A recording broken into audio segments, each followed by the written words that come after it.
Japan में एक ऐसा द्वीप है जहां केवल सांपों का राज चलता था। यह कोई साधारण सांपों का समूह नहीं था। यह इतना खतरनाक और तेज था कि उनके काटने से तुरंत इलाज न मिले तो मौत निश्चित थी। द्वीप के बाकी जानवर भी इनके आतंक से भयभीत रहते थे और हर कोने में डर का माहौल था। किसानों के लिए यह खास तौर पर भयानक था क्योंकि उनकी उपजाऊ जमीन और पशुपालन के क्षेत्र इन सांपों से सुरक्षित नहीं थे। छोटे छोटे असावधानी के कारण लोग घायल होते और कई बार उनकी जान चली जाती। हर साल सैकड़ों लोग इस जहरीले खतरे के शिकार होते और सरकार के पास कोई ठोस समाधान नहीं था। लेकिन एक दिन जापानी सरकार ने एक ऐसा अनोखा और चौंकाने वाला फैसला लिया कि न सिर्फ द्वीप के लोग बल्कि पूरे जापान में हैरानी की लहर दौड़ गई। उन्होंने सांपों की संख्या को नियंत्रित करने के लिए हमारे देश से कुछ नेवले लाकर द्वीप में छोड़े। नेवला वह प्राणी है जो सांपों का पीछा करता है और उन्हें मारना अपने लिए खेल जैसा समझता है। वैज्ञानिकों को यही एकमात्र सटीक और कारगर समाधान लगा, लेकिन किसी ने यह नहीं सोचा था कि इस फैसले का परिणाम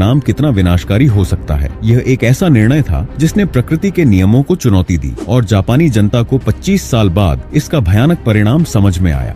1970 के दशक में अमामी ओशिमा द्वीप पर स्थिति बहुत गंभीर हो गई थी। हाबू सांप के आतंक ने सामान्य जीवन को अस्त व्यस्त कर दिया। हर दिन निर्दोष लोग इन जहरीले डंक के शिकार हो रहे थे। द्वीप की हराभरी जमीन और खेतों में सांपों का आतंक फैला हुआ था। किसानों के पैरों पर सांप पड़ जाते और कई बार उसका परिणाम घातक होता। उस समय प्रभावी विषनाशक उपलब्ध नहीं था। वैज्ञानिक एंटीडोट बनाने में लगे हुए थे और अंततः उसमें सफलता भी मिली, लेकिन इसे सुरक्षित रखने के लिए अत्याधुनिक मेडिकल सेंटर की जरूरत थी जहाँ बिजली की लगातार आपूर्ति हो। 1980 के दशक में ग्रामीण क्षेत्रों में ऐसी सुविधाएं पर्याप्त नहीं थी, इसलिए कई बार सांप के कांटे मरीज अस्पताल पहुंचने से पहले ही दम तोड़ देते। स्थिति इतनी भयानक हो गई थी कि भयभीत किसान अपनी पुश्तैनी जमीन छोड़कर शहर की ओर काम की तलाश में जाने लगे। धीरे धीरे हरा भरा द्वीप वीरान होने लगा। सरकार ने संकट को देखते हुए उच्च स्तरीय बैठक बुलाई। इस बैठक में द्वीप को सांप के अभिशाप से मुक्त करने के उपायों पर चर्चा हुई। तभी एक वैज्ञानिक ने नेवले को इस कार्य के लिए प्रस्तावित किया। नेवला न सिर्फ सांपों को मार सकता था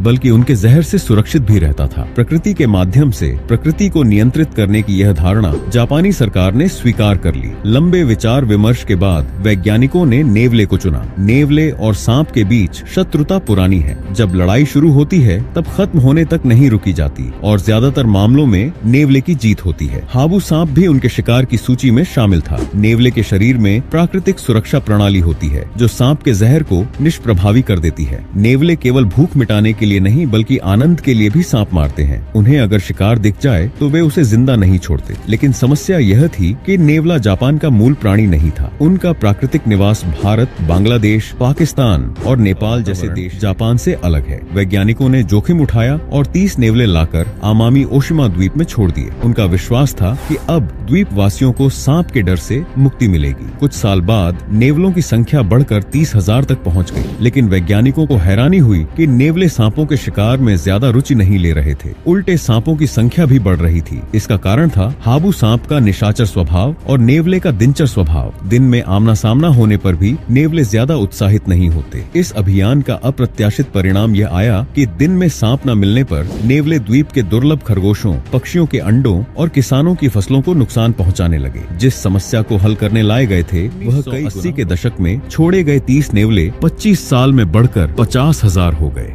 वे द्वीप की मुख्य भूमि में फैल गए और स्थानीय जैव विविधता के लिए खतरा बन गए। स्थानीय निवासी और वैज्ञानिक समझ गए कि यदि इसे नियंत्रित न किया गया तो द्वीप की जैव विविधता पूरी तरह नष्ट हो जाएगी। इसके बाद इंसान बनाम नेवला की नई लड़ाई शुरू हुई। नेवलों की संख्या नियंत्रित करने के लिए फंदे लगाए गए, प्रशिक्षित कुत्तों की मदद ली गई और गुप्त कैमरों से उनकी आवाजाही पर नजर रखी गई। विशेष दल हर रात अभियान चलाते रहे कई सालों तक। आखिरकार 2018 में अमामी ओशिमा द्वीप को पूरी तरह नेवला मुक्त घोषित किया गया। लगभग 40,000 नेवले पकड़े या मारे गए। यह कदम कठोर प्रतीत हो सकता है, लेकिन द्वीप की जैव विविधता को बचाने का यही एकमात्र तरीका था। नेवलों के झुंड ने लगभग 15 प्रजातियों को विलुप्ति के कगार पर धकेल दिया था। आज द्वीप पर नेवले नहीं हैं, लेकिन हाबू सांप और चूहे अभी भी मौजूद हैं। इंसान ने दशकों की लड़ाई में जीत हासिल की, लेकिन द्वीप की सामान्य जैव विविधता अभी भी पूरी तरह बहाल नहीं हुई है। यह घटना हमें सिखाती है कि इंसान चाहे कितना भी बुद्धिमान क्यों न हो, प्रकृति के नियमों के खिलाफ जाना हमेशा जोखिम भरा होता है। प्रकृति का संतुलन बनाए रखना हमारी जिम्मेदारी है। यदि आप भी मानते हैं कि प्रकृति का संतुलन बनाए रखना हमारी जिम्मेदारी है, तो इस वीडियो को लाइक करें, नीचे अपनी राय कमेंट करें और ऐसे ही जानकारीपूर्ण वीडियो के लिए चैनल को सब्सक्राइब करें। आपसे मुलाकात होगी किसी नए वीडियो में। तब तक स्क्रीन पर मौजूद बाकी वीडियो जरूर देखें, क्योंकि उन वीडियो में ऐसी बातें हैं जो आप अभी तक नहीं जानते। तो जल्दी से देखिए।